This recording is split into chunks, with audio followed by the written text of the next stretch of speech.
नमस्कार दोस्तों, आपका स्वागत है। बहुत समय पहले एक समृद्ध और शांत राज्य में एक न्यायप्रिय राजा राज करता था। उसकी प्रजा उससे प्रेम करती थी क्योंकि वो हमेशा न्याय और धर्म के मार्ग पर चलता था। लेकिन उसकी एक ही कमी थी, वो निसंतान था। वर्षों तक उसने मंदिरों में माथा टेका, यज्ञ कराए, गरीबों को दान दिया। अंततः भगवान ने उसकी प्रार्थना सुन ली और महल में एक पुत्र का जन्म हुआ। पूरा राज्य दीपों से जगमगा उठा, ढोल नगाड़े बजे, मिठाइयां बटी और राजा ने आकाश की ओर देखकर कहा, प्रभु, आपने मेरी झोली भर दी। लेकिन जन्म के तीसरे ही दिन एक वृद्ध साधु महल के द्वार पर आए। उनकी आंखों में तेज था। उन्होंने बालक को देखा और गंभीर स्वर में बोले, राजन, ये बालक तेजस्वी है, भाग्यशाली है, लेकिन यदि इसे सही संस्कार ना मिले तो इसका अहंकार इस राज्य को संकट में डाल सकता है। राजा उस समय अत्यधिक प्रसन्न था। उसने मुस्कुराकर कहा, महाराज, मेरा पुत्र धर्म और न्याय का ही मार्ग अपनाएगा। साधु चुपचाप चले गए, लेकिन उनकी बात हवा में गूंजती रही। समय बीतता गया। राजकुमार बड़ा होने लगा।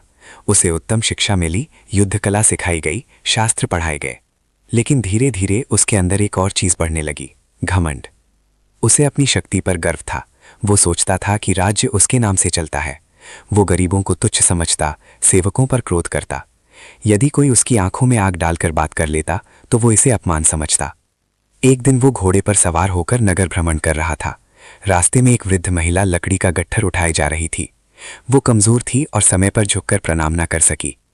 राजकुमार ने क्रोध में आकर सिपाहियों से कहा, इसे दंड दो, इसे सिखाओ कि राजकुमार के सामने कैसे व्यवहार किया जाता है। वृद्धा रो पड़ी। उसकी आंखों में आंसू थे। उसने कांपती आवाज में कहा, बेटा, सत्ता का घमंड ज्यादा दिन नहीं टिकता। जो आज ऊंचा है वो कल नीचे भी आ सकता है। राजकुमार ने उसकी बात पर हंस दिया, लेकिन भाग्य को कुछ और ही मंजूर था। कुछ ही महीनों बाद पड़ोसी राज्य ने अचानक आक्रमण कर दिया। युद्ध भयंकर हुआ। राजकुमार ने पूरी ताकत लगाई, लेकिन उसकी सेना टूट गई।